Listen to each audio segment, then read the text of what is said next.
बिस्मिल्लाहिर्रहमानिर्रहीम। अस्सलाम वालेकुम students, hope you are fine. मेरा नाम रायनूर है और मैं आपको अपने यूट्यूब चैनल पे वेलकम करता हूँ। आज के लेक्चर में हम कुछ एमसीक्यूज़ डिस्कस कर रहे हैं एफएससी मैथ पार्ट 1 यानी कि बुक 1 की मैथमेटिक्स जो है उससे रिलेटेड कुछ एमसीक्यूज़ हैं, बड़े इंपॉर्टेंट हैं। तो आइए जी स्टार्ट करते हैं। क्वेश्चन नंबर 1 देखें तो the set -1 1 is closed with respect to. ये चैप्टर 1 में से एक्सरसाइज 1.1 का फर्स्ट जो क्वेश्चन है उसका गालबन थर्ड पार्ट है।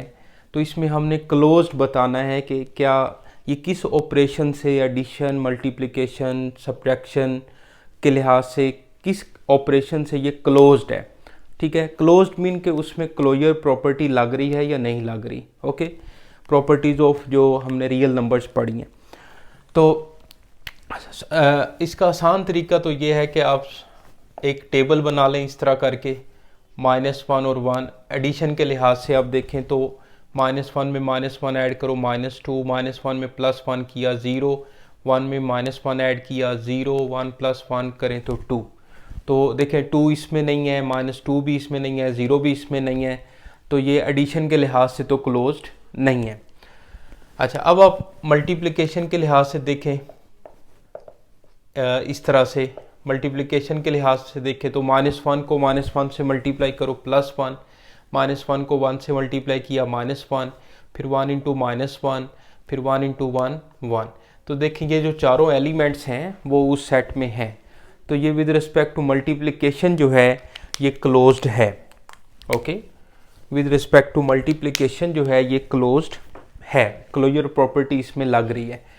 अब ये दोनों टेबल आप बनाएंगे, थोड़ा सा मुश्किल भी है, यानी कि इस पर टाइम ज़्यादा लग रहा है। तो क्योंकि ये एमसीक्यूज़ हैं तो टाइम तो बिल्कुल कम होता है।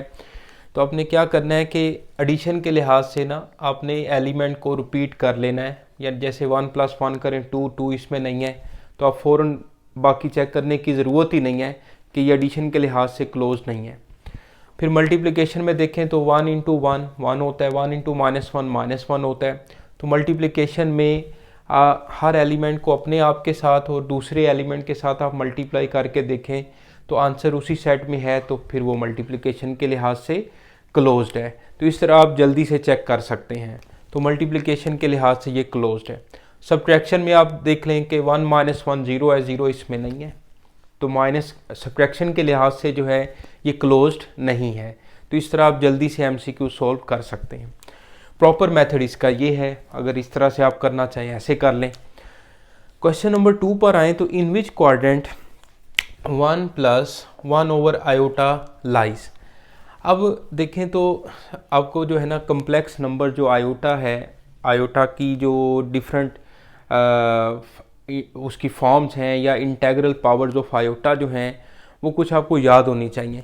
जैसे iota is equal to iota होता है, iota square is equal to -1 होता है, iota cube is equal to minus iota होता है, और आयोटा 4 जो है वो 1 के इक्वल होता है।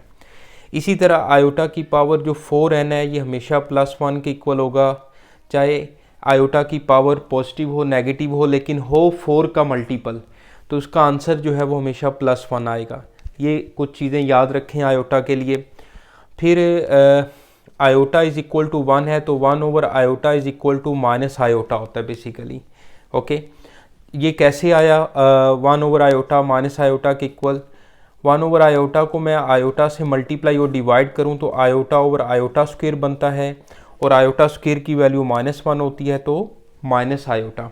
तो अब आप इससे ये याद रखें कि 1 ओवर आयोटा जो है वो माइनस आयोटा के इक्वल है।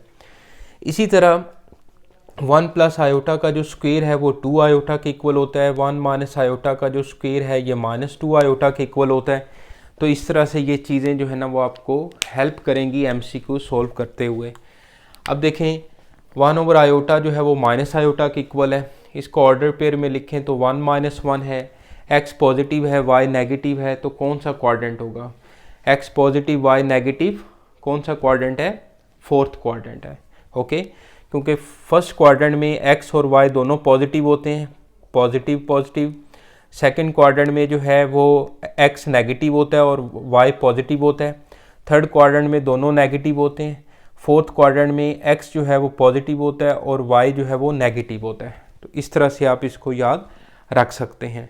तो 1 माइनस 1 जो है यानी कि 1 माइनस आयोटा जो है ये किस क्वाड्रेंट में लाई करेगा?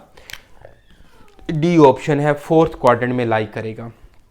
ओके, इसके बाद देखिए सेट कंटेनिंग एलिमेंट्स ऑफ ए और बी इज डिनोटेड बाय। अब ए और बी है तो ये ए यूनियन बी को डिनोट करेगा। अगर ये ए एंड बी होता तो ए इंटरसेक्शन बी को डिनोट करता, और अगर ए डिफरेंस बी होता तो फिर ए डिफरेंस बी, ये बीटा ऑप्शन लिखते। और अगर कहते हैं कि set containing elements A subset of B तो फिर ये डेल्टा ऑप्शन आनी थी।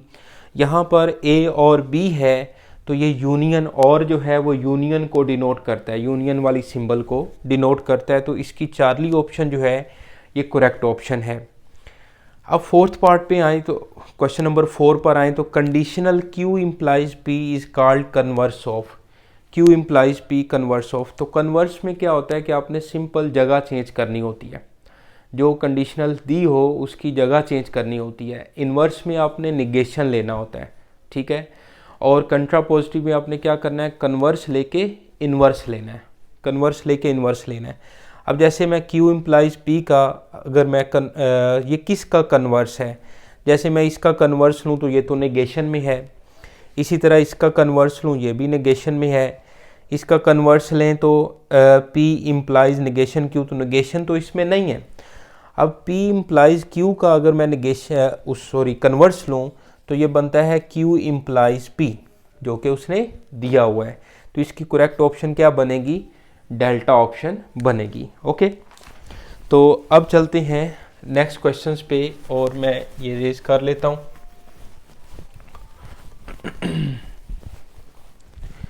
क्वेश्चन नंबर 5 देखें तो if omega is complex cube root of unity then conjugate of omega is. अब ओमेगा की जो वैल्यू है वो है -1 minus square root 3 iota over 2। तो जब मैं इसका कॉन्जुगेट लूँगा, ठीक है, कॉन्जुगेट लिया तो -1, तो आयोटा का साइन चेंज करते हैं ना, तो ये ओमेगा कॉन्जुगेट तो ओमेगा स्क्वायर के इक्वल बन गया। ओमेगा स्क्वायर की वैल्यू यही होती है -1 plus square root 3 iota by 2। तो इससे हमें ये पता चला कि जब मैं ओमेगा का कॉन्जुगेट लूँगा तो ओमेगा स्क्वायर बनेगा, और अगर मैं ओमेगा स्क्वायर वाली टर्म का कॉन्जुगेट लूँगा तो हमेशा ओमेगा बनेगा, क्योंकि ओमेगा स्क्वायर की जो वैल्यू है omega square -1 plus square root 3 iota by 2 है। तो अगर मैं इसका कॉन्जुगेट लूँ तो ये साइन चेंज हुआ, तो ये किसके इक्वल है? ये ओमेगा के इक्वल है। ओके, तो ये दोनों रिजल्ट आपने याद रखने हैं कि ओमेगा का अगर कॉन्जुगेट लेता हूँ तो ओमेगा स्क्वायर बनता है, और ओमेगा स्क्वायर का कॉन्जुगेट लें तो ओमेगा बनता है। तो अब देखें तो omega is a complex cube root of unity, then conjugate of omega is omega square, alpha option बनेगी। ओके, अब देखें जी question number 6 if x-1 is a factor of then k is. जब x-1 इसका फैक्टर है तो reminder क्या होगा? 0 होगा। तो यहाँ पर आप सिंपल जो है ना x की जगह पे x-1 से x की वैल्यू निकालें तो 1, तो 5 इंटू 1 का स्क्वायर प्लस 10 इंटू 1 और minus k is equal to 0 कर दें, तो रिमाइंडर जो है वो 0 होगा। इसको सॉल्व कर लें, 5 प्लस 10 माइनस k उधर जाके प्लस हुआ तो k की वैल्यू जो है वो 15 आ जाएगी, जो कि इसकी चार्ली ऑप्शन है। बात फॉलो कर रहे हैं ना आप? जैसे अब बुक में आप इसको x-1 को x-a से कंपेयर करते हैं और a की वैल्यू यहाँ से 1 आएगी, वो 1 जो है वो इस पॉलिनोमियल में पुट करेंगे, तो क्योंकि इसका ये फैक्टर है तो रिमाइंडर 0 आएगा। तो वो सारे काम आप शॉर्ट क्वेश्चन या लॉन्ग क्वेश्चन सॉल्व करते हुए करते हैं। तो MCQs के लिए सिंपल आप यहाँ से x की वैल्यू 1 है वो इसमें पुट कर दो और इज इक्वल टू 0 कर दो, क्योंकि ये इसका फैक्टर है तो रिमाइंडर 0 होगा, और यहाँ से k की वैल्यू 15 हमें मिल जाएगी। अब क्वेश्चन देखें 7 पार्ट। तो 1/18 रोटेशन क्लॉकवाइज। जब क्लॉकवाइज रोटेशन होती है तो आपको पता है कि एंगल जो है वो नेगेटिव होता है, एंगल जो है वो नेगेटिव होता है। एक रोटेशन जो है वो -360 डिग्री के इक्वल आती है। तो 1/18 ऑफ 1 रोटेशन है ये। अगर एंटी क्लॉकवाइज होता तो पॉजिटिव +360 आना था, और अभी उसने क्लॉकवाइज उन्होंने पूछा है, तो ये आ जाएगा 1/18 इंटू -360 डिग्री, क्योंकि क्लॉकवाइज है तो एंगल 1 रोटेशन का -360 डिग्री बनेगा।